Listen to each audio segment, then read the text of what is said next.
ஆசீர்வாதம் என்மேல் ஆசீர்வாதம் உன் நன்மையால் நிரம்ப செய்தி. ஆசீர்வாதம் என்மேல் ஆசீர்வாதம். கடந்து போய் எஸ்ஐயா புஸ்தகம் 12ஆம் அதிகாரம் 3ஆம் வசனத்தை எடுத்து வாசிப்போமே. Very good. நீங்கள் ரட்சிப்பின் ஊற்றுகளில் இருந்து மகிழ்ச்சியோட தண்ணீர் மொண்டு கொள்வீர்கள். இந்த சண்டே கிளாஸ் பிள்ளைங்க இன்னொருத்தர் யாராச்சும் வாசிங்களா? பிள்ளைங்க செய்யல.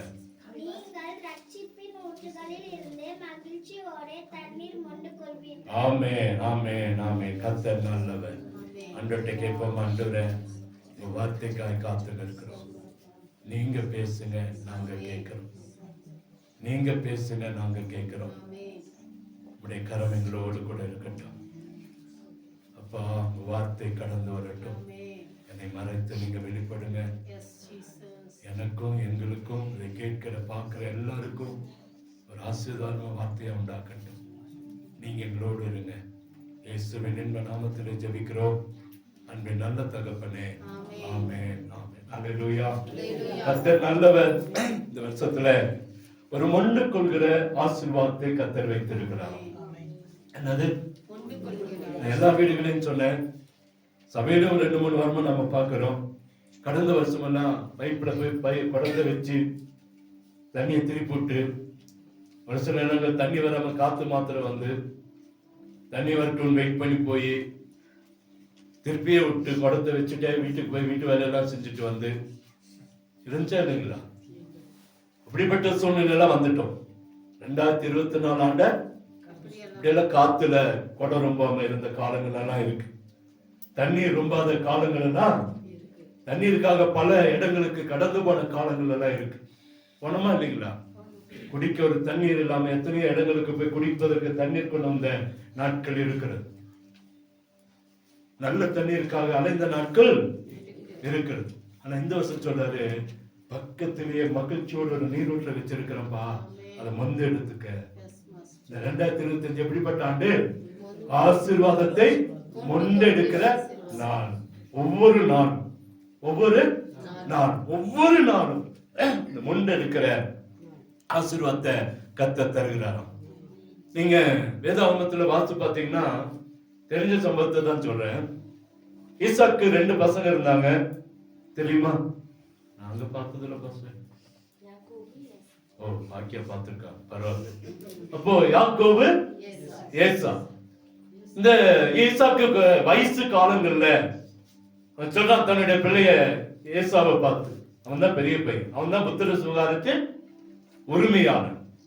அவனை பார்த்து சொல்றான், நீ போப்பா, போய் வனாந்தரத்துல போய், நேற்றும் இதை தியானித்தோம், வனாந்தரத்துல போய் ஒரு நல்ல ஒரு மிருகத்தை அடிச்சு சுவையா எனக்கு பிடிச்ச மாதிரி சமைச்சு கொண்டு வா, நான் சாப்பிட்டுட்டு ஆசீர்வதிக்க போறேன். அவங்க அப்பா எப்படிப்பட்ட ஆள் பாருங்க. சாப்பிட்டாதான் ஆசீர்வாதம். இன்னைக்கு அப்படியாச்சும் இருக்குமா? வயிறு குளிர்ந்தாதான் மனசு குளிருதுன்றான். இப்ப பாருங்க, அவன் சொல்றான், நீ போய் நல்லா நல்ல ஒரு மிருகத்தை அடிச்சு கொண்டு வந்து சுவையா ருசிக்கு தகுந்த மாதிரி சமைச்சு எனக்கு கொண்டு வா, நான் சமைச்சு சாப்பிட்டுட்டு உன்னை என்ன செய்ய போறேன்? ஆசீர்வதிக்கிறேன். அவனு போயிட்டான். ஆனா அவன் வர்றதுக்குள்ள அவன் சுவையா சமைச்சு சாப்பிட்டான் அவங்க அப்பா. இவன் போய் ஒரு மிருகத்தை அடிச்சு கொண்டு வந்து தானே அடிச்சு கிளீன் பண்ணி அதை சமைச்சு அப்பாட்ட கொண்டு போறான். அப்பா, உங்க பையன் வந்திருக்கிற, என்ன ஆசீர்வதிங்க, என்ன ஆசீர்வதிங்க. அவன் அப்படி பயந்து போறான். ஏற்கனவே சாப்பிட்டு ஏற்கனவே ஆசீர்வாதத்தை கொடுத்துட்டான். நீ யாருப்பா? நீயே யாரு? இப்ப நான் தான் ஏசா, நான் தான் அந்த வாக்குத்தத்தத்துக்கு சுதந்திரவாளி, நான் தான் ஆசீர்வாதத்துக்கு சுதந்திரவாளி. ஏற்கனவே வந்து சாப்பாடை கொடுத்து ஆசீர்வாதத்தை வாங்கிட்டானே. அப்போ ஒரு வார்த்தை சொல்லுவான், எடுத்து வாசித்து பாருங்க. ஆதியாகமம் 27:38 எடுத்து வாசிங்களேன். ஆதியாகமம் 27:38.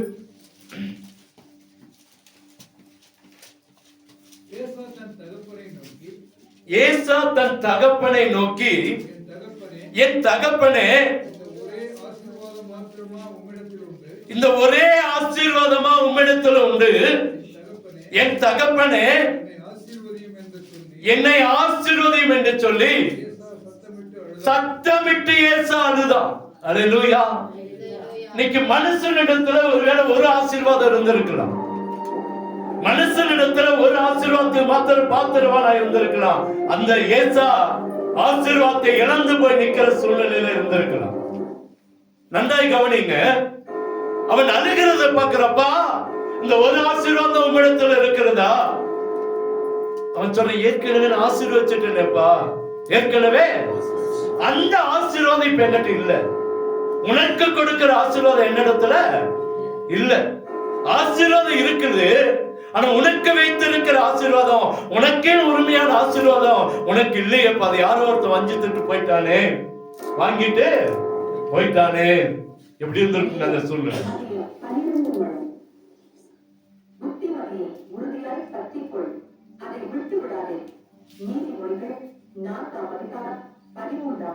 அல்லேலூயா. இங்கே பார்க்கிறோம், மனுஷனுடைய ஆசீர்வாதம் ஒருவேளை ஒரு ஆசீர்வாதமா இருந்திருக்கலாம். ஒரு தகப்பன் மகனுக்கு வச்சிருந்த ஆசீர்வாதத்தை யாரோ ஒருத்தர் எடுத்துட்டான். இப்ப இவன் அழுகிறான், ஐயா அந்த ஒரு ஆசீர்வாதமா என்னிடத்துல உங்க இடத்துல இருக்கு, ஆனா அதுக்கு பின்னாடி அவன் ஆசீர்வச்சான், அது உண்மையான அந்த ஆசீர்வாதம் அவனுக்கு இருக்குல்ல. நீ உலகத்துல மனுஷர்கள் ஒரு மனுஷனை ஆசீர்வதிக்கலாம், அல்லது ஒருவரை விரும்பலாம், அல்லது ஒருவருக்கு கனம் பண்ணலாம், ஒருவரை மாத்திர நேசிக்கலாம். ஆனா ஆண்டவர் அப்படி அல்ல, எல்லாரையும் ஆசீர்வதிக்கிறார் ஆண்டவர். அவரிடத்துல எல்லா ஆசீர்வாதங்களும் இருக்கிறது. மனுஷன் வேணா ஒரு ஆசீர்வாதம் இருக்கலாம். அவன் அழுகிறது போல, ஆண்டவரை எனக்கு வர வேண்டிய ஆசீர்வாதத்தை யாரோ ஒருத்தர் எடுத்துட்டு போயிட்டானே நம்ம கேட்கலாம். மனுஷ ஒருவேளை தகப்பன் அதை செய்யலாம். ஆனா ஆண்டவருக்கு அப்படி இல்ல, எல்லா ஆசீர்வாதத்தையும் கர்த்தர் வைத்திருக்கிறார். எடுத்து வாசித்து பாருங்க, ஆதியாகமம் 49:25. ஆண்டவருடைய ஆசீர்வாதம் எப்படிப்பட்ட ஆசீர்வாதம் என்று. அப்படி ஆயிற்று, அவர் உனக்கு துணையாய் இருப்பார், சர்வ வல்லவராலே அப்படி ஆயிற்று. நல்லா கவனிச்சுங்க, அவர் எப்படிப்பட்ட ஆண்டவர்னு. உயர வானத்திலிருந்து உண்டாகும் ஆசீர்வாதத்தினாலும் கீழே ஆழத்திலே உண்டாகும் ஆசீர்வாதத்தினாலும் ஸ்தனங்களுக்கும் கர்ப்பங்களுக்கும் உரிய ஆசீர்வாதங்களினாலும் உன்னை ஆசீர்வதிப்பார். அல்லேலூயா. கரங்களை தட்டி கர்த்தருக்கு நன்றி சொல்லுவோம். ஈசாக்கு ஒருவேளை ஆசீர்வாதம் இல்லாம இருந்திருக்கலாம், ஆனா நம்முடைய ஆண்டவரிடத்திலயோ உயர வானத்துக்குரிய ஆசீர்வாதங்கள். எதுங்க? வானத்திலிருந்து என்ன ஆசீர்வாதத்தை தரணுமோ அதை தராரா? கீழே ஆழத்திலிருந்து பூமியிலிருந்து என்ன ஆசீர்வாதங்களோ அதை தராரா? ஸ்தனங்களுக்குள் நம்முடைய சரீரத்துக்கு வேண்டிய ஆசீர்வாதமும் கர்ப்பத்துக்குரிய ஆசீர்வாதங்களாலும் நம்மை நிரப்புவார். அல்லேலூயா. அதுதான் இந்த மாத்திரம் சொல்றாரு, அவர் ஆழத்துல மகிழ்ச்சியோட ஊற்றுகளிலிருந்து மொண்டு கொள்கிற ஆசீர்வாதத்தை கர்த்தர் நமக்காக வைத்திருக்கிறார். ஒரு ஆசீர்வாதம் அல்ல, ஒரு ஆசீர்வாதம் இல்ல, முழுமையான ஒரு ஆசீர்வாதத்தை கர்த்தர் வைத்திருக்கிறார். நம்ம நினைக்கலாம், ஒருவேளை சரீர சுகமா தொடர்ந்த ஆசீர்வாதமா, அல்லது நம்ம வீட்டுல இருக்கிற சாப்பாடு காரியங்கள் ஆசீர்வாதமா, நல்ல உடைதான் ஆசீர்வாதமா? இல்ல, எல்லா ஆசீர்வாதங்களையும் கர்த்தர் கொடுக்கிறார். அந்த திருமண வீட்டுல எப்போதுமே சொல்லக்கூடிய ஒரு காரியம், ஒரு ஆசீர்வாதம் இந்த ஆசீர்வாதம் தான். வானத்துக்குரிய ஆசீர்வாதத்தினாலும் பூமிக்குரிய ஆசீர்வாதத்தினாலும் ஸ்தனங்களுக்கு ஒரு ஆசீர்வாதத்தினாலும் கர்ப்பத்துக்குரிய ஆசீர்வாதத்தினாலும் உங்களை நாங்கள் ஆசீர்வதிக்கிறோம். ஏன் சொல்றோம்? ஏன் சொல்றாங்க? ஆண்டவர் சகலத்தையும் ஆசீர்வதிக்கிற ஆண்டவர். வானத்தில் என்ன ஆசீர்வாதம் இருக்கு? அத்த சொல்றாரு, வானத்தின் பலகணிகளை திறந்து இடமில்லாமல் போக மட்டுமான ஆசீர்வாதங்களை உங்களுக்கு நான் தருவேன், உங்களுக்கு நானே தருவேன். அல்லேலூயா. அவருடைய வார்த்தை, அவருடைய வார்த்தையோடு முடித்து போறீங்க, செய்து முடிக்கிறதை பார்க்கிறோம். வேதாகமத்தில் ஒரு சில சம்பவங்களுக்கு முன்பாக வைக்கிற ஆதியாகமம் 13:2 எடுத்து வாசிங்களேன். அவர் எப்படிப்பட்ட ஆசீர்வாதங்களை கொடுக்கிறார் சொல்லி. அது 13:2. ஆபிரகாம் பாருங்க, நல்ல கவனிங்க. ஒரு மனுஷனை கத்து 12ஆம் அதிகாரத்துல சொல்றாரு, நான் உன்னை ஆசீர்வதிக்க போறப்பா, நீ இந்த வீட்டை விட்டு, இந்த ஜனத்தை விட்டு, உன் குடும்பத்தை விட்டு வெளியே வா, நான் காண்பிக்கிற தேசத்துக்கு நீ என்ன செய்ய போ, நான் உன்னை ஆசீர்வதிக்கிறல ஆசீர்வதிப்பேன். எப்படி ஆசீர்வதிச்சார் பாருங்க, வாசிங்க. மிருக ஜீவன்களிலும் வெள்ளியும் பொன்னுமான சீமானாயிருந்தான். மிருக ஜீவன்கள் மாத்திரமல்ல, வெள்ளியும் பொன்னும் அளவில்லாமல் இருக்கிறத பார்க்கிறோம். ஆண்டவருடைய ஆசீர்வாதம் அதாங்க. ஆண்டவருடைய ஆசீர்வாதம் என்னது சொல்லுங்களேன். ஒரு 4-5 துணி எடுத்து வச்சுட்டு ஏதோ ஒரு நல்ல பெட்டு, நல்ல ஒரு கட்டல், ஒரு நல்ல ஒரு வீடு, அது மாத்திரம் இல்ல சொல்றாரு, சகலத்திலும் நம்மை ஆசீர்வதிக்க விரும்பி கொண்டிருக்கிறார். ஆடு மாடுகளிலும் வெள்ளியும் பொண்ணுமுடைய ஆஸ்திகளுடைய சீமானா இருக்கிறார். சீமான் ஒண்ணுமே இல்லாம வெளியே வந்த ஒரு ஆபிரகாம் இன்னைக்கு செல்வ செழிப்பான சீமானா இருக்கிறான். இந்த சீமான் இல்ல, உலகத்தில் இருக்கிற சீமான் அல்ல, தேவ பிள்ளையாகிய சீமானுக்குரிய அந்த ஆஸ்தி, அந்த வல்லமை, அந்த அதிகாரம், அந்த கிருபை, அந்த ஆசீர்வாதங்களை வைத்திருக்கிற ஒரு மனுஷன் ஆபிரகாம். அல்லேலூயா. அழகா சொல்றது இன்னொரு வசனத்தை எடுத்து வாசிங்க. ஆதியாகமம் 24:35. ஆதியாகமம் 24:35 டக்குன்னு எடுத்து வாசிக்கணுமே. பாருங்க, அவனை ஆசீர்வதித்த கர்த்தர் வேதாகமத்தில் எழுதி வச்சு இன்னொரு பாருங்க, மனுஷன் சொல்றான், ஒரு மனுஷன் இன்னொரு மனுஷனை குறித்து சாட்சி சொல்றான், என் எஜமான் கர்த்தரின் எஜமானை மிகவும் ஆசீர்வதித்திருக்கிறார். அவர் சீமானா இருக்கிறார். பாருங்க, ஆடு மாடுகளையும் வெள்ளியையும் பொன்னையும், இங்க பாருங்க இன்னும் எக்ஸ்ட்ரா வேலைக்காரரையும் வேலைக்காரியையும் ஒட்டகங்களையும் கழுதைகளையும் கொடுத்திருக்கிறார். அல்லேலூயா. அங்கே கொஞ்சத்தை பார்க்கிறோம், இங்க வேலைக்காரரும் ஆடு மாடுகளும் ஒட்டகங்களும் கழுதையும் உள்ள ஒரு பெரிய சீமானாய் கர்த்தர் மாற்றினார். இந்த வருஷம் கர்த்தருடைய ஆசீர்வாதத்தை முழுமையாய் அனுபவிக்கிற ஆண்டாய் கர்த்தர் உங்களுக்கு எனக்கு வைத்திருக்கிறார். கடந்த வாரத்தில் சொன்னேன், ஒருவேளை போன வாரம் ஆசீர்வாதம் வந்திருக்கும், போன வருஷம் அதை அனுபவிக்க முடியாம பிரச்சனையும் வந்திருக்கும். அத நல்ல பணத்தை எடுத்து செலவு பண்ண முடியாம, அதை நல்ல ஆகாரங்கள் வாங்கி புசிக்க முடியாம, நல்ல உடைகளை வாங்கி உடுத்த முடியாம அநேக தடைகள் வந்திருக்கலாம். ஆசீர்வாதம் இருந்துச்சு, அதை அனுபவிக்க முடியாம இருந்திருக்கலாம். இந்த வருஷம் சொல்றாரு, ஆசீர்வாதத்தை மகிழ்ச்சியோடு அனுபவிக்க கர்த்தர் உதவி செய்வார். அல்லேலூயா. அதனாலதான் ஆகாய் 2:8 சொல்றாரு, எடுத்து வாசிங்க. ஆகாய் 2:8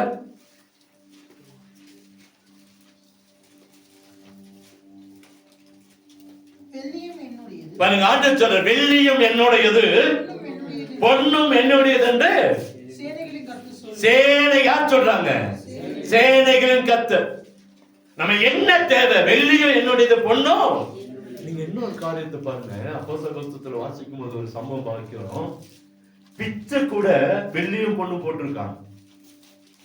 வெள்ளியும், யாராச்சும் அதை யோசனை பண்ணி பார்த்திருக்கீங்களா? அதான் போடுறாங்க பாருங்க, அதான் போடுறாங்க. அவங்க பிச்சை போடுறது. ஏன்னா அது வசனத்தை எடுத்து வாசிச்சு பாருங்களேன். அப்போஸ்தலர் 3:6 எடுத்து வாசிங்க. அப்போஸ்தலர் 3:6 எடுத்து வாசிங்க. அப்பொழுது பேதுரு, வெள்ளியும் பொண்ணும் என்னிடத்துல இல்ல, என்னிடத்தில் உள்ளதை நான் உங்களுக்கு என்ன செய்யறேன் தர. ஏன் அதை சொன்னா, அங்க பிச்சை உட்கார்ந்து இருந்தவங்க கூட, பிச்சைக்கு உட்கார்ந்து இருக்கிறவங்க கூட வெள்ளியும் பொண்ணு எதிர்பார்த்து உட்கார்ந்து இருக்கிறான். என்னத்தை எதிர்பார்த்து உட்கார்ந்து இருக்கிறான்? எல்லாரும் சபைக்கு போறவங்களை என்னத்து போட்டிருப்பாங்க? வெள்ளியும் பொண்ணும் பிச்சை போட்டிருக்காங்க. ஆனா பேதுரு சீசா அவனிடத்துல ஒண்ணும் இல்ல. ஏன்னா ஆண்டவர் சொல்றாரு, உனக்கு எதையும் நீ என்ன செய்யாத, வைத்துக் கொள்ளாத, எதையும் நீ என்ன செய்யாத, வச்சுக் கொள்ளாதன்ட்டார். ஆனா அப்போ அந்த வசனம் என்னத்தை காட்டுது அப்படின்னா, அவனுடைய எதிர்பார்ப்பு எதை எதிர்பார்க்குதுன்னா, அந்த பிச்சைக்காரனுடைய எதிர்பார்ப்பு இந்த பேதுருவிடத்திலிருந்து யோவானிடத்திலிருந்து எனக்கு என்ன போடுவான்? வெள்ளியாவது பொண்ணாவது போடுவான். பாருங்க, பிச்சைக்காரன் வீட்டுல கூட என்ன இருந்திருக்கு? வெள்ளியும் பொண்ணும். எவ்வளவு ஆச்சரியம் பாருங்க. இப்ப எவ்வளவு அழகா ஆண்டவர் ஆசீர்வதிச்சார் பாருங்க. அந்த வசனத்தை நான் வாசிக்கும் போது உண்மையா என் தலைவர் தட்டுக்கிட்டேன். அன்னைக்கு நிலைமை பாருங்க எப்படி இருக்குன்னு. ஒரு பிச்சைக்காரன் கூட அதை எதிர்பார்த்து உட்கார்ந்து இருக்கிற அளவுக்கு ஆசீர்வாதங்களை கர்த்தர் கொடுத்து வைத்திருந்தார். இப்ப சபைக்கு போற ஆட்கள் எல்லாம் எப்படிப்பட்ட ஆட்கள் இருந்தாங்க? வெள்ளியும் பொன்னும் திரளாய் வைத்திருந்த ஆட்களாய் கர்த்தர் வைத்திருந்தார். இப்ப தேவ பிள்ளைகளை கர்த்தரின் நாட்டிலே அந்த ஆசீர்வாதங்களை கொண்டு வர விரும்புகிறார். பணவர சொன்னாரு, கிரகிக்க முடியாத ஒரு அற்புதத்தை உங்க சபையில நான் செய்ய போறேன். இந்த வாரம் சொல்றாரு, நம்ம இதுவரைக்கும் நினைச்சு கூட பார்த்திருக்க மாட்டோம், வெள்ளியும் பொண்ணும் நம்முடைய வீட்டில் அதிகமா கர்த்தர் தரப்போகிறார். அல்லேலூயா. சந்தோஷமா இல்லைங்களா? அல்லேலூயா. ஆண்டவர் நம்மளை மொண்டெடுக்கிற ஆசீர்வாதத்தை தான் ஃபர்ஸ்டே சொல்லிட்டேன். போய் நின்னு பைப்பை திருப்பி அது ரொம்ப வரைக்கும் நின்னு, அதுல வேற பிரச்சனை, அதுல வேற சண்டை. சண்டையே எங்கதான் வருதுங்க? பைப்புல தான் சண்டை, தண்ணிக்கு தான் சண்டை வருது. வீட்டுல என்னதான் தண்ணி வந்தாலும், நானே சொன்னேன் ஒரு சிஸ்டர்ட்ட, இந்த ஒரு மாசம் எங்களுக்கு தண்ணி பிரச்சனையே இல்லை எங்களுக்கு. ஆமாங்க, தண்ணி தண்ணி தண்ணி தண்ணின்னு ஓடின நாட்கள் எல்லாம் மாத்தி ஆண்டவர் வருதா வரலையானே தெரியல. எங்க வீட்டுக்கு தண்ணி வந்துட்டே இருக்கு. எங்க வீட்டுல முன்பாட்டில இருந்து தண்ணி வருதா, டேங்க் ரொம்பதா, எதுவும் எங்களுக்கு தெரியாது. ஆனா எங்க வீட்டு பைப்பு திறந்தா தண்ணி வருது. ஆண்டவர் ஆசீர்வதிக்கிறாருங்க. வாக்கு தத்தத்தை நான் உணர்ந்து பார்த்தேன். கர்த்தர் நமக்கு செய்ய ஆரம்பித்திருக்கிறார். நிச்சயமா முண்டெடுக்கிற ஆசீர்வாதத்தை கர்த்தர் தர விரும்புகிறார். தண்ணி வந்த ஓடுங்க, போய் ஏர் எடுத்துடணும். என்ன எடுக்கணும்? ஏர் எடுக்கணும். கொஞ்சமா ஏர் எடுக்கல அப்படின்னா அன்னைக்கு ஃபுல்லா தண்ணி டேங்க் ரொம்பவே ரொம்ப. அப்படிப்பட்ட சூழ்நிலை கர்த்தர் மாற்றி இன்னைக்கு யாரும் எடுக்க வேண்டாம், எதுவும் செய்ய வேண்டாம். கர்த்தர் வானத்தின் பலகணிகளை திறக்க ஆரம்பித்திருக்கிறார். அல்லேலூயா. எனக்கு மாத்திரம் இல்ல, உங்களுக்கும் கர்த்தர் அதை நாட்டிலே செய்ய விரும்புகிறார். நம்ம என்ன செய்யணும்ன்றது மாத்திரம் பார்த்துடலாம். ஆண்டவர் ஆசீர்வதிக்கிறது 100க்கு 100 உண்மை. முன்னெடுக்கிற ஆசீர்வாதத்தை கர்த்தர் தருவது உண்மை. நிச்சயமா சொல்றேன், கர்த்தர் நமக்காக வைத்திருக்கிற ஆசீர்வாதத்தை ஒருவனும் பறித்துக் கொள்ள முடியாது. ஒருவனும் பறித்துக் கொள்ள முடியாது. ஏன்னா இந்த வருஷத்துல கர்த்தர் வெள்ளியும் என்னுடையது, பொன்னும் என்னுடையது. சொல்றாரு, வானத்துக்குரிய ஆசீர்வாதங்களினாலும், வானத்துல என்ன ஆசீர்வாதம் இருக்கோ அத்தனை நமக்கு சொந்தமாகுமா? பூமியில என்ன ஆசீர்வாதம்? இந்த பூமியில ஆழத்துல, மேலோட்டமா இல்ல, ஆழத்தின் ஆசீர்வாதங்களினாலும் ஸ்தனங்களுக்குரிய நம்முடைய சரீரத்துல ஒருவேளை கடந்த ஆண்டெல்லாம் பட்ட பாடுகள் வேதனையா இருந்திருக்கும். ஒரு பாஸ்ட் சொன்னார், 15 மாத்திரை ஒரு நேரத்துக்கு போடணும். எவ்வளவு? ஒரு பாஸ்ட் சொன்னார், 45 மாத்திரை போடணும் ஐயா. நானு ஒரு நாளைக்கு எத்தனை மாத்திரை? ஒரு நேரத்துக்கு 15மா? ஆமா, காலையில 15, மதியானம் 15, நைட்டு 15, ஆக மொத்தம் 47. 47 45? 45. நான் கணக்குல கொஞ்சம் கம்மி தான் போறேன். 45 மாத்திரை. அப்ப என்ன செய்யணும்? எப்படி இருக்கும்? என்னத்தை எதெல்லாம் தின்னு இருக்குமோ தெரியல. உள்ள மாத்திரை உள்ள போய் என்னென்னத்தை நான் சொன்னேன், ஐயா கொஞ்சம் கம்மி பண்ணுங்க ஐயா. இப்ப சொல்றாரு பாஸ்டர், இப்ப என்னுடைய சூழ்நிலை மாத்தி இருக்கிறார் கர்த்தர். இப்ப ஒரு மாத்திரை மொத்தமா என்னச்சு கம்மியா இருக்கு. ஒரு நேரத்துக்கு 1. 15ல இருந்து ஆண்டவர் எங்க கொண்டு வந்துட்டாரு? 3 நேரத்துக்கு 3 மாத்திரை. அவரால செய்ய முடியுமா? முடியாதா? கர்த்தர் இன்சுலின் போடுறதை நிறுத்திட்டாரு. இன்சுலின் போடாம சாப்பிட முடியாத சூழ்நிலை கர்த்தர் மாத்தி இருக்கிறார். ஏன்னா இன்னைக்கு ஆண்டவர் ஒவ்வொரு காரியத்தையும் இந்த வருஷத்துல செய்து முடிக்க போகிறார். செய்து முடிக்க போகிறார். நிச்சயமா சுகர் மாறுங்க, எழுதி வச்சுக்கோங்க. இந்த சுகர் லெவல் எல்லாம் கர்த்தர் கண்ட்ரோல் பண்ண போகிறார். பிபி கண்ட்ரோல் எல்லாம் கர்த்தர் கரத்தில் இருக்கிறது. நம்முடைய சரீரத்தின் கண்ட்ரோலை கர்த்தர் மாற்ற போகிறார். அல்லேலூயா. நிச்சயமா ஒரு அற்புதத்தை கர்த்தர் இந்த ஆண்டிலே செய்து முடிக்க போகிறார். நரம்புகள் எலும்புகளை கர்த்தர் அவருடைய கரத்தில் எடுத்து நடத்த போகிறார். நிச்சயமா கர்த்தர் ஒரு அற்புதத்தை செய்வார். நாம ஆசீர்வாதத்தை சுதந்திரிக்க என்ன செய்யணும்? அதுதான் இன்னைக்கு செய்தி. அதுதான் இன்னைக்கு செய்தி. எடுத்து வாசிங்க. ஏசாயா புத்தகம் 12ஆம் அதிகாரம் 4ஆம் வசனத்தை வாசிங்களேன். நம்ம பார்த்த நம்முடைய வாக்குத்தத்தத்துக்கு அடுத்த வசனம் என்ன சொல்லுது? எதுமா?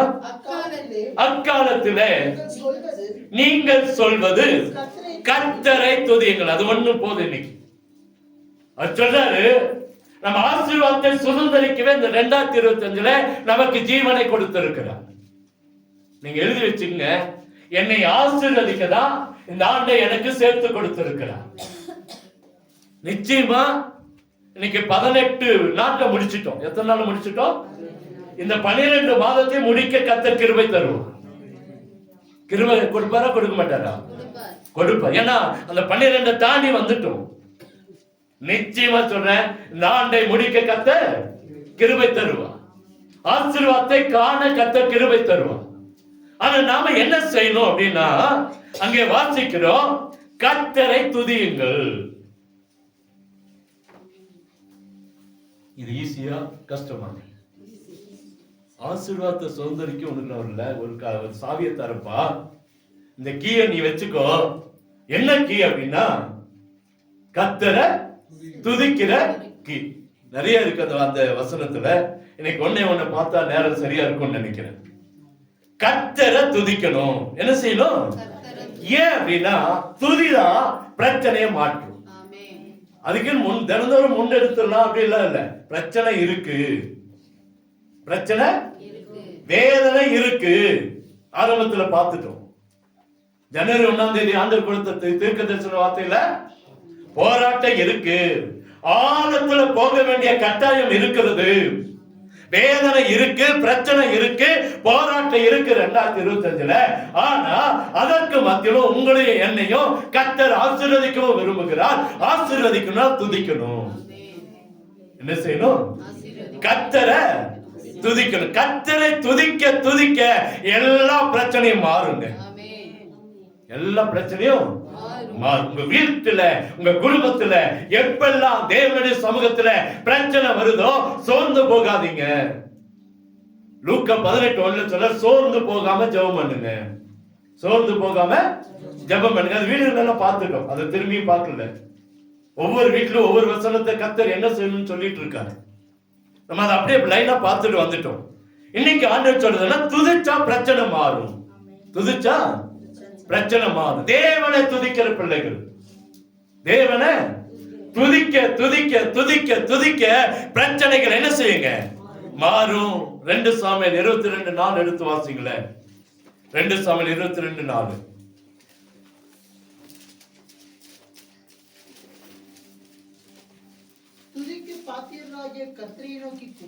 யாருக்கு பாத்திரர்? எதற்கு பாத்திரர்? துதிக்கு பாத்திரர் கர்த்தர். அல்லேலூயா. அங்கே சொல்லப்படுகிறது, துதிக்கு பாத்திரராகிய கர்த்தரை நோக்கி கூப்பிடுவேன். அல்லேலூயா. இந்த வருஷத்துல நம்ம சத்துருக்களுக்கு நீங்களாக்கி கர்த்தர் நம்ம ரட்சிக்கணும்னா தேவனை நோக்கி துதிக்கணும். நல்லா புரிஞ்சுக்குங்க. பாஸ்டர் சொல்றாரு, முன்னெடுக்கிற ஆசீர்வாதம் இன்னைக்கு ஒண்ணுமே காணுமே நினைச்சிடாதீங்க. அன்று சொன்னாங்க, சத்துருக்கள் பெருகி இருக்கிறாங்க. என்ன பெருகி இருக்காங்க? சத்துருக்கள் பெருகி இருக்கிறாங்க. இவங்க குறிச்சு ஒரு காலத்தை சொல்ல விரும்புனா, ரசிக்கப்பட்ட ஞானஸ்நானத்து குடும்பத்துக்கே தெரியாது. குடும்பத்துக்கு தெரியாது. ஏன்னா அவங்க பயங்கரமான ஒரு பாரம்பரிய குடும்பம். மறைஞ்சேதான் இருந்தாங்க ரொம்ப வருஷமா. ஆனா இப்போ கடந்த நாட்கள்ல அவங்கள ஊட்டிக்கு கூப்பிட்டாங்க. அவங்க வீட்டுக்காரோட அக்கா வீட்டுக்காரர் உடம்பு சரியில்லை, பாஸ்டமோட தாய் மாமன் உடம்பு சரியில்லை. அவங்கள கொஞ்சம் காரியங்களுக்காக அவங்கள கொஞ்சம் துணையா இருக்கணும்னு கூப்பிட்டாங்க. அவங்க ஒரு வார்த்தை சொன்னாங்க, நான் வந்தேன் இந்த சர்ச்சுக்கெல்லாம் போக மாட்டேன். இந்த சர்ச்சுக்கு எத்தனையோ முறை இங்க வந்து அங்கதான் போனாங்க. நாங்க கூட வருத்தப்பட்டோம், என்னடா இவங்க அப்படின்னு நினைச்சோம். ஆனா ஜெபம் பண்ணோம். இந்த வருஷம் சொன்னாங்களாம், நான் வந்தேன் எந்த சர்ச்சுக்கும் உங்க கூட சர்ச்சுக்கெல்லாம் நான் வரமாட்டேன். நான் இப்படி ரசிக்கப்பட்ட ஞானஸ்நானம் எடுத்துட்டேன், இந்த சபைக்கு தான் போவேன். அவங்க வேற ஒரு சபையை சொல்லியிருக்காங்க, அந்த சபைக்கு போங்க. அவங்க சொன்னாங்க, இல்ல இல்ல நான் இந்த சபைக்கு தான் போவேன். அல்லேலூயா. பாருங்க, இந்த வருஷம் நிச்சயமா கர்த்தர் எல்லாவற்றையும் வெளிரங்கமாக்கி நம்ம ரட்சிக்கப்பட்டு இருக்கிறோம், ஆசீர்வாதத்துக்கு பாத்திருவார்கள் என்பதை ஜனங்கள் புரிந்து கொள்ள கர்த்தர் உதவி செய்யும். எனக்கு ரொம்ப சந்தோஷம். இந்த வார்த்தை கேட்ட எத்தனையோ முறை, எத்தனையோ ஆண்டுகள் அவங்க இங்க வந்தாங்கன்னா அங்கதான் போவாங்க, பயப்படுவாங்க அவங்க குடும்பத்துக்கு. அப்படி பயந்த நாட்களை கர்த்தர் இன்னைக்கு மாட்டி போட்டு அந்த ஒரு உறுதியை நாங்களே கர்த்தர் கொடுத்திருக்கிறார். ஏது சொல்றேன்னா, நான் ரொம்ப சந்தோஷப்படுகிற ஒரு காரியம் என்னன்னா, இப்படிப்பட்ட ஒரு ஆவியை, இப்படிப்பட்ட ஒரு அபிஷேகத்தை அவங்களுக்குள்ள கர்த்தர் கொடுத்ததுக்காக நன்றி. கர்த்தரை துதிக்கிற பிள்ளைகள் வெட்கப்பட்டு போக கர்த்தர் விடவே மாட்டார். அல்லேலூயா. இங்க சொல்லப்படுகிறது, பிரச்சனை மாறணும்னா தேவனை துதிக்கணும். நாங்க சொல்லிட்டு இருப்போம், ஆண்டவரை நோக்கி பாருங்க, துதிங்க. சுடுகாடு பிரச்சனை தான் அவங்களுக்கு ஒரு பெரிய பிரச்சனை அப்படின்னா அதுக்கு நாங்க இருக்கிறோம். கர்த்தர் அவர்களுக்குள்ள அந்த துதிக்க அந்த மாற்றத்தை கர்த்தர் கொடுத்திருக்கிறார். சத்துருக்கள் கூட அந்த காரியத்திலிருந்து விலகி போக கர்த்தர் உதவி செய்திருக்கிறார். குடும்பத்தை சத்துருன்னு சொல்ல, ஆனா துதிக்கும் போது சத்துருக்கள் மாற்றப்படுவார்கள். அல்லேலூயா. அங்கே சொல்லப்படுகிறது, அங்கே துதிக்கும் போது துதிகள் மத்தியில நமக்கு விரோதமாக எழும்புகிற சத்துருக்களின் ஆதிக்கங்களை கர்த்தர் உடைத்து போடுவார். உங்களுக்கு அந்த சொல்ல தைரியமா தேவனுடைய சமூகத்துல வந்துட்டோம், கலப்பின் மேல கை வைத்துட்டோம், பின்னிட்டு பார்க்காதபடிக்கு கர்த்தர் நம்ம நடத்துவாரா? ஏதோ ஒரு வீட்டுல நான் இதை சொன்னேன், ஏதோ ஒரு வீட்டுல இதை தியானிச்சோம். ஆனா ஆண்டவர் இன்னைக்கு உங்களை என்னை பார்த்து சொன்னா, துதிக்கும் போதுதான் சத்துருக்களை மேற்கொள்ள முடியும். ஒண்ணு. ரெண்டாவது, 1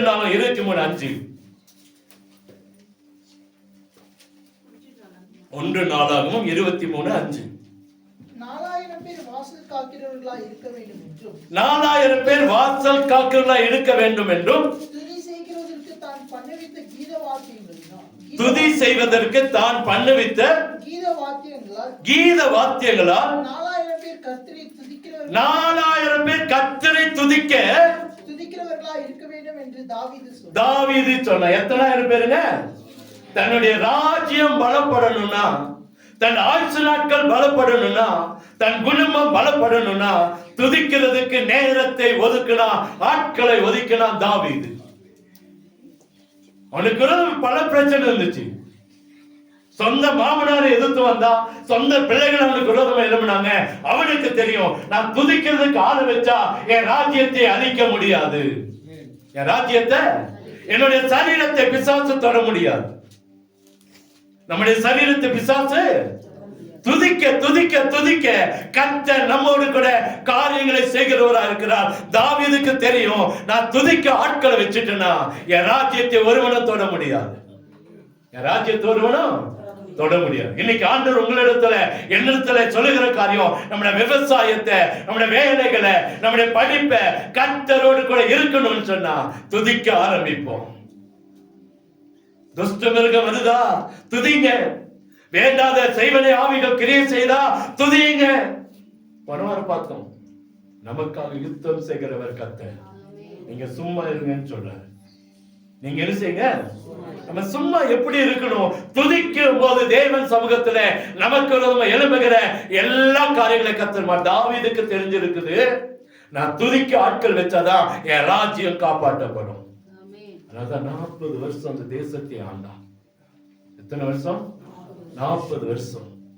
33 வருஷம் இஸ்ரவேலையும் 7 வருஷம் யூத தேசத்தையும், ஆக மொத்தம் 40 ஆண்டுகள் ராஜாவாய் அரியணையில அமர காரணம் தேவனை துதிக்கிற மனுஷனாய் தாவீது இருந்தான். இன்னும் ஆயுசு நாட்களை சேர்த்து கொடுக்க கர்த்தர் விரும்புகிறார். இங்க இருக்கிற எல்லாருக்கும் என்ன கொடுக்க விரும்புகிறாரு? ஆயுசு நாட்களை. இந்த ஆயுசு நாட்கள் பெருகணும்னாலே நீங்களும் நான் என்ன செய்யணுங்க? இன்னைக்கு எத்தனையோ ஆபத்து, எத்தனையோ விபத்து, எத்தனையோ நாசமாசங்கள் தினந்தோறும் பார்த்துட்டே இருக்கிறோம். கொலை எல்லாம் இன்னைக்கு சர்வசாதாரணம் ஆயிடுச்சு. ஆரம்பத்தில் ஒரு கொலை நடந்துச்சுன்னா பயந்து போன நாட்கள் இருந்தோம். இன்னைக்கு தினந்தோறும் முதல்ல நானே மனைவி பேசுவேன், டிவியை திருப்பினால இன்னைக்கு என்னதான் வருதுங்க? கொலை கொலை கொலை. நேற்று வீட்டுல நான் ஸ்ட்ரிக்டா சொல்லிட்டேன், 10 மணிக்கு மேல நியூஸே போடாதீங்க. 10 மணிக்கு மேல நியூஸ் போட்டா என்னதான் வருதுங்க? அவனை கொலை செஞ்சான், இவன் மேல கொலை செஞ்சான், அப்படியே படம் போட்டு காட்டிட்டு இருக்கிறாங்க.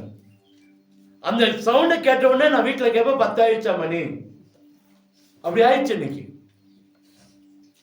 இப்போ என்னன்னா இன்னைக்கு உலகத்துல எங்க பார்த்தாலும் என்னதான் நடக்குங்க? கொலை கொலை பயங்கர. ஆனா ஆண்டவர் சொல்றாரு, தேவனை துதிக்க துதிக்க துதிக்க நம்ம மேல ஒருவனும் கண் போட முடியாது. கர்த்தர் அற்புதத்தை செய்து நம்மை நடத்துவார். எந்த ஒரு அகால மரணமும் வராதுங்க நமக்கு. எழுதி வச்சுக்கங்க. அகால மரணம்னு என்னங்க? ஆக்சிடென்டோ, விபத்தோ, நாசமோசங்களோ, வியாதியோ, அதுதான் அகால மரணம். அகால மரணம். கர்த்தர் சொல்றாரு, அதை கர்த்தர் நம்மிடத்துல வர விடவே மாட்டார். ஏன்னா நம்ம தேவனை துதிக்கிற பிள்ளைகள். அல்லேலூயா. ஒரு அம்மா ஓடி வந்து, ஐயா அந்த வண்டியை வித்தலான் இருக்கேன். ஏமா 2 ஆக்சிடென்ட் ஆயிடுச்சு, 3வது ஆக்சிடென்ட் என்ன ஆகுமோ தெரியல. பேசாம வைங்கம்மா, அது ஊழியத்துக்கு பயன்பட்ட வண்டி. தேவன் அவ்வளவு சீக்கிரம் நம்மளை கைவிடவே மாட்டார். ஜெபம் பண்ணி தண்ணி தெளிச்சுட்டு போனேன். ஏன் சொல்றோம்னா, தேவன் நம்மோடு இருக்கிறார். துதிக்க துதிக்க நமக்கு ரொம்ப எழும்புகிற ஆயுதங்களை கர்த்தர் வாய்க்காமல் போக பண்ணுவார். அல்லேலூயா. அடுத்தது பாருங்க, எடுத்து வாசிங்க. 2 நாளாகமம் 5:13. அவர்கள் ஒருமிக்க பூரிகைகளை ஊதி ஏகசத்தமாய் கர்த்தரை துதித்து ஸ்தோத்திரித்து பாடினார்கள். ஆசாரியர் பரிசுத்த ஸ்தலத்திலிருந்து புறப்படுகையிலும் பாடகர் பூரிகைகள், தாளங்கள், கீத வாத்தியங்களுடைய சத்தத்தை தொனிக்க பண்ணி, கர்த்தர் நல்லவர், அவர் கிருபை என்றும் உள்ளது என்று அவரை ஸ்தோத்திரிக்கையிலும் கர்த்தருடைய வீடாகிய தேவாலயம் மேகத்தினால் என்ன செய்ததா? நிறையப்பட்டது. அல்லேலூயா. அப்ப தேவனை துதிக்க துதிக்க துதிக்க கர்த்தருடைய ஆலயமாகிய அந்த இடம் சொல்லுதானா, இன்னைக்கு தேவனுடைய ஆலயம் நீங்களும் நானும் தான். தேவனுடைய ஆலயம் நீங்களும் நான். அப்ப தேவனுடைய ஆலயத்தை கர்த்தர் மேகத்தினால மறைத்துக் கொள்வாரா? துதிக்க துதிக்க ஒரு மேக ஸ்தம்பம் நம்மளை மறைத்துக் கொள்ளும். நமக்கு விரோதமா யார் எழுப்பினாலும் நம்மளை பார்க்க கூடாதபடிக்கு கர்த்தருடைய மேக ஸ்தம்பம் நம்மளை மறைத்துக் கொள்ளும். விரோதமா பேசலாம், விரோதமா காரியங்களை செய்யலாம். ஆனா கர்த்தர் சொல்றாரு, மேக ஸ்தம்பத்தினாலே கர்த்தருடைய வீடாகிய தேவ ஆலயம் என்று சொல்லப்படுகிறது. தேவனுடைய ஆலயம், கர்த்தருடைய வீடாகிய தேவாலயம் மேகத்தினால் என்ன செய்யப்பட்டது? நிறையப்பட்டது. நம்மை சுற்றிலும் கர்த்தருடைய மேக ஸ்தம்பம், கர்த்தருடைய அக்கினி ஸ்தம்பம் நம்மளை சுற்றி மூடி மறைத்துக் கொள்ளும். இஸ்ரவேல் ஜனங்கள் வனாந்தரத்தில் வரும்போது அதை கண்ணார பார்த்து இருக்கிறாங்களே, அதை நம்ம பார்த்து இருக்கிறோமே, படித்திருக்கிறோமே, நம்முடைய வாழ்க்கையில் செய்வாராம். அல்லேலூயா. நைட்டான என்ன வந்துச்சுங்க? அக்கினி ஸ்தம்பம். பகல்ல மேக ஸ்தம்பம். இன்னைக்கு இருக்கிற மேகம் முன்னாடி இருக்கிற ஆள தெரியல. ஆனா அன்னைக்கு மேக ஸ்தம்பத்தினால ஜனங்களை என்ன செஞ்சாராம்? வழி நடத்தினார். இரவுல குளிரும், பனி இருக்கா, அக்கினி ஸ்தம்பம். எப்படி இருந்திருக்கும் பாருங்க. நமக்கு அந்த கிருபையெல்லாம் கிடைக்கல அனுபவிக்க. நம்ம பிரபு அப்படின்றார், உண்மைதான் பாஸ்டர். காலையில வரைச்சிட்டு வரேன் பைக்ல, தினந்தோறும் 7 மணிக்கு போகணும். ஒரு நாளும் எனக்கு என்ன இல்லை, ரெஸ்ட் இல்லை. நேற்று கேட்டார் அந்த சாமிகிட்ட, வேற யாராச்சும் டிரைவரை கூப்பிட்டீங்களா தம்பி, ஒரு நாள் ரெஸ்ட் எடுத்துக்கிறேன். சொன்ன வாய்ப்பு இல்லை ராஜா, வாய்ப்பு இல்லை. ஏன்னா அவர் தான் வரணும், அவர் தான் தம்பி ஜான் வரணும். இது 2 பேரும் யாராச்சும் ஒருத்தர் எழுதி வச்ச ஞாபகம். இவங்க தான் நமக்கு என்ன செய்யணும்? வரணும். ஏன்னா நமக்கு ஓட்ட தெரியாது, அவங்க தான் வண்டி ஓட்டணும். இப்ப நான் சொன்ன சாமிட்டு சொன்ன வாய்ப்பு இல்லைன்னு சொல்லியிருப்பாங்க. என்னல்ல வாய்ப்பு இல்லை, நீ தான் வரணும்ப்பா, நீ தான் வரணும். அப்ப இன்னைக்கு ஆண்டவர் பாருங்க. ஆனா அதுலயும் கத்தனவனை நடத்துறாரு இல்லைங்களா? நானும் வரேன், காலை வருவேன். அந்த 7 மணிக்கு அந்த 6:45 பஸ்க்கு வந்து நிற்பேன். பயங்கர குளிர் தான். தொப்பியெல்லாம் போட்டு வந்து நீங்க வரணும் சர்ச்சுல. அப்படியே வந்து கொஞ்ச நேரம் தொப்பி போட்டு வந்து நமக்கு ஒரு சூடாயிடும். அப்படியே உடம்புல என்ன செய்யுது, அப்படியே தொப்பியெல்லாம் கட்டிட்டு அப்படியே உட்காந்து ஜெபம் பண்றதுக்கு ஒரு கர்த்தர் கிருபை என்ன செய்யறாரு தர. இன்னைக்கு நடந்த ஒரு அற்புதத்தை சொல்றாங்க. காலைல வந்த உடனே பயங்கர மழை, அடுப்பத்தை வச்சுட்டேன், அடுப்பு எரிஞ்சிட்டு இருக்குது. இங்க ஸ்தோத்திர ஜெபம் நடந்துட்டு இருக்கு. நான் ஆண்டவர்கிட்ட உரிமையை கேட்டேன், ஆண்டவரை மழையை நிறுத்துங்க. ஆண்டவர்கிட்ட கேட்டேன், மழையா என்ன நினைச்சிட்டு இருக்கீங்க நீங்க? ஜனங்களுக்கு சாப்பாடு சொல்லணும். உண்மைதான், நான் காலை சொன்னேன், ஜனங்கள் சாப்பிடணும், ஜனங்கள் சபைக்கு வரணும், ஆராதனைக்கு வரணும். மழை என்ன செய்யுங்க? நிறுத்துங்க. கை வச்சு ஜெபம் உள்ள மழை நின்றுச்சுங்க. அல்லேலூயா. கர்த்தரால செய்ய முடியாது எதுவுமே இல்ல. பாக்கியா ஸ்ட்ரீட்ல சொன்ன உங்க விசுவாசம் எங்கன்னு கேட்டார். எங்கிட்ட கேட்டார் தான் உங்களுக்கு சொன்னேன். அந்த வீட்டுக்கு கொடுத்தல எங்கிட்ட சொன்ன உங்க விசுவாசம் எங்க? நீங்க ஆசீர்வாதத்தை கர்த்தர் வைத்திருக்கிறார். நாம அந்த விசுவாசத்திலிருந்து விலகி போயிட்டோமா ஆசீர்வாதத்தை பெற்றுக்கொள்ள முடியாது. காலை கேட்டேன் ஆண்டவர்கிட்ட, என்ன நினைச்சிருக்கீங்க ஆண்டவர்? இப்படிதான் சொன்னேன். ஜனங்கள் சபைக்கு வரணும், சாப்பாடு ஆகணும், ஜனங்கள் சாப்பிடணும். நீங்க இப்படி மழையை கொடுத்தீங்கன்னா உங்க சித்தத்தை நிறைவேற்றுங்கன்னு சொல்லிட்டு ஜெபம் உள்ள வந்துட்டேன். கொஞ்ச நேரத்துல பார்த்த மழையே சாப்பாடு ஆகி சாப்பாடு வரைச்சு உள்ள வரைக்கும் இப்ப வரைக்கும் மழை தூள் இல்லை. ஏன் சொல்றேன்? ஆண்டவரால் செய்ய முடியாது எதுவுமே இல்லை. கர்த்தர் நம்முடைய விசுவாசத்தை உயர்த்த விரும்புகிறார், அதை பெருக விரும்புகிறார். அல்லேலூயா. அப்ப ஆண்டவர் சொல்றாரு நம்ம மேல அவருடைய மகிமை இருக்குதுங்க. நம்ம மேல என்ன இருக்கு? கர்த்தருடைய வீடாகிய தேவாலயத்தின் மேல அவருடைய மேகத்தினால நிறைந்திருந்தது. மேகத்தினால அதே போல நம்ம மேல கர்த்தருடைய மகிமை நிறைந்திருக்கும். நம்ம எந்த சூழ்நிலை கர்த்தர் நடத்துவோம்? எந்த சூழ்நிலை கர்த்தர் எந்த ஒரு பாதிப்பு இல்லாம கர்த்தர் நம்ம என்ன செய்வாராம்? நடத்துவோம். இன்னொரு வசனத்தை வாசிங்க. 2 நாளாகமம் 20:22.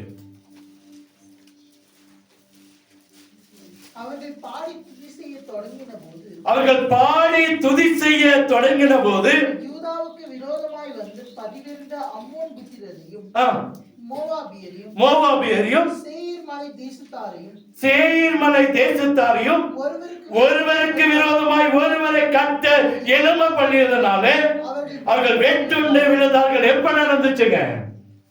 துதி செய்து பாடி துதிக்கும் போது, அவர்கள் பாடி துதி செய்ய தொடங்கின போது கர்த்தர் ஒரு அற்புதத்தை செய்துட்டார். நம்ம நிறைய பிரச்சனை வரும்போது என்ன செஞ்சாங்க? பயந்து போறோம், சோர்ந்து போறோம். ஐயோ என் வாழ்க்கையில பிரச்சனை நினைக்கிறோம். ஆனா ஆண்டவர் சொல்றார், நீ பாடி துதிக்கும் போது அங்கே கர்த்தர் கிரியை செய்ய ஆரம்பிச்சிருவாருங்க. நம்ம பாடி துதிக்கும் போது கர்த்தர் அங்கே ஒரு அற்புதத்தை செய்ய அவரால் முடியும். அல்லேலூயா. இங்க பாருங்க, அவங்க பாடி துதிக்கும் போது ஒருவனுடைய பட்டை ஒருவனுக்கு விரோதமாய் எழும்பினது. கர்த்தர் தேவ ஜனங்களை பாதுகாத்தார். நம்மளை பாதுகாக்க அவரால் முடியுங்க. துதிக்க துதிக்க துதிக்க தேவனை மகிமைப்படுத்த அவங்களுக்குள்ள பிரச்சனை, அவங்களுக்குள்ள நமக்கு வந்த எழுமின எல்லா பிரச்சனையும் மாற்றப்பட்டது. அல்லேலூயா. அங்கே சொல்லப்படுகிறது, அம்மோன் புத்திரரையும் மோவாபியரையும் சேயீர் மலை தேசத்தாரையும் ஒருவருக்கு விரோதமாய் ஒருவரை கர்த்தர் எழும்ப பண்ணினார். 3 கோஷ்டி 3 விதமா எழுப்பிட்டான். அவனை என்ன செஞ்சிட்டான்? வெட்டுண்டு விழுந்தார்கள். அல்லேலூயா. அல்லேலூயா. கர்த்தரால செய்ய முடியாத காரியம் எதுவுமே இது நடக்குமான்னு நினைக்கிறீங்களா? நடக்கும். அவரால் செய்ய முடியாத எதுவுமே இல்ல. ஆனா ஒண்ணு தெரிஞ்சுக்கணும், அந்த துதிக்கு பாத்திரர் ஆண்டவர் மாத்திரம் தான். அவர் அந்த துதி யாருக்கும் எந்த நேரத்தில் விட்டு கொடுக்கவே மாட்டாராம். கொஞ்சம் அங்க வச்சுக்கலாம், கொஞ்சம் இங்க பண்ணிக்கலாம், அதுக்கு கர்த்தர் உடன்படவே மாட்டார். ஏன்னா அந்த துதிக்கு பாத்திரர் யார் தான்? இயேசுதான். நாம துதிக்கிறது இயேசுக்கு மாத்திரம் தான் இருக்கணும். நம்முடைய சுயத்துக்கோ நம்முடைய பலத்துக்கோ நம்முடைய காரியங்களுக்கோ செலவழிக்காம நம்முடைய துதி முழுதும் தேவனை மாத்திரம் மகிமைப்படுத்தட்டும். நிச்சயமா தாண்டில ஒரு ஆசீர்வாதத்தை தினந்தோறும் முன்னெடுத்து கர்த்தர் நம்மை ஆசீர்வாத பாதையில நடத்துவதாக. அப்படியே கண்களை மூடுவோமா? கண்களை மூடி இருக்கிற நேரத்துல அந்த ஒரே ஒரு வசனத்தை மாத்திரம் எடுத்து வாசிங்க. ஏசாயா 42:8.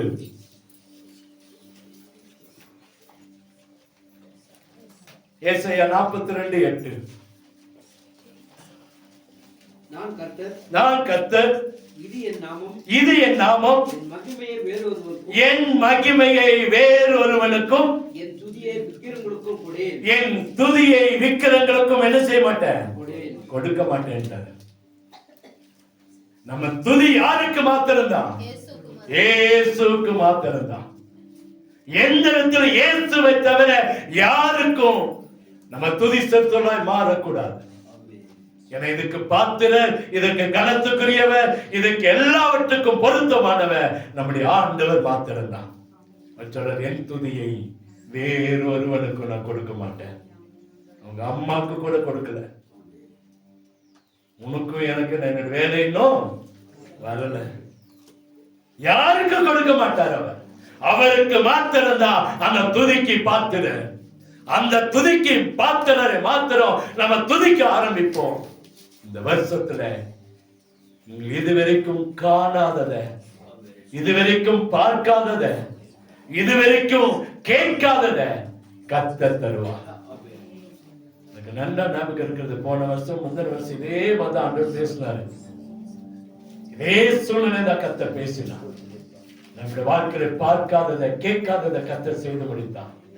இந்த வருஷமும் கர்த்தர் சொல்லுகிறார், இந்த வருஷமும் நம்ம காணாததை கேட்காததை பார்க்காததை கர்த்தர் நமக்கு செய்து ஆசீர்வாதத்தை தருவார். எனது ஒரு மகிழ்ச்சியோடு கொண்டு கொடுக்கிற ஒரு அனுபவத்தை கர்த்தர் நமக்கு தருவார்.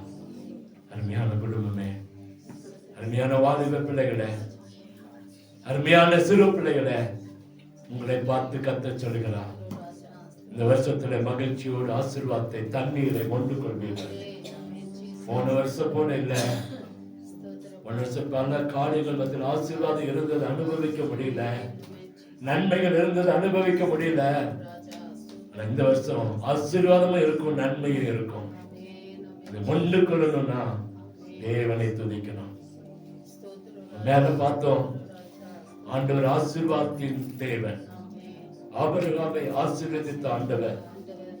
சிலர் வெள்ளியும் என்னுடைய பொண்ணும் என்னிடம் சொல்கிற ஆண்டவர் எப்படி ஆசீர்வதிக்கிறான்னு பார்த்தோம். வானத்துக்குரிய ஆசீர்வாதங்கள் எல்லாம், பூமிக்குரிய பூமிக்கு ஆழத்தில் இருக்கிற ஆசீர்வாதங்கள் எல்லாம், ஸ்தலங்களுக்குரிய ஆசீர்வாதங்கள், கர்ப்பத்துக்குரிய ஆசீர்வாதங்களும் கர்த்தர் நம்மை ஆசீர்வதிப்பார். நம்ம பிள்ளைகளை ஆசீர்வதிப்பார், குடும்பத்தை ஆசீர்வதிப்பார், வேலைகளை ஆசீர்வதிப்பார், வாகனங்களை ஆசீர்வதிப்பார், பிள்ளையோட படிப்பை கர்த்தர் ஆசீர்வதிப்பார், கையிட்டு செய்கிற வேலைகளை கர்த்தர் ஆசீர்வதிப்பார். அதுக்கு ஒண்ணு செய்யணும், தேவனை துதிக்கணும். தேவனை துதிச்சா அங்கே சாத்தான் வெட்கப்பட்டு போவான். தேவனை துதிச்சா நம்முடைய ஆயுசு நாட்கள் பெருகும். தேவனை துதிச்சா நமக்கு ஒரு பாதுகாப்பு கிடைக்கும். தேவனை துதிச்சா நமக்கு முன்பாக இருக்கிற விரோதங்களை கர்த்தர் மாற்றி போடுவார். தேவனை துதிக்கலாய் மாறுவோம். இந்த துதியை வேறு யாருக்கு கொடுக்காதபடி காத்துக்கொள்வோம். அதுதான் இன்னைக்கு செய்தி. அவருடைய துதி வேறு யாருக்கும் போயிடக்கூடாது. எந்த மனுஷனுக்கும் போயிடக்கூடாது, எந்த தெய்வத்துக்கும் போயிடக்கூடாது, எந்த இடத்துல நின்றக்கூடாது. நம்முடைய துதி வேறொருவனுக்கு போயிடக்கூடாது. தேவனுக்கு மாத்திரம் கொடுக்கலாம். ஜாக்கிரதையா இருப்போம்.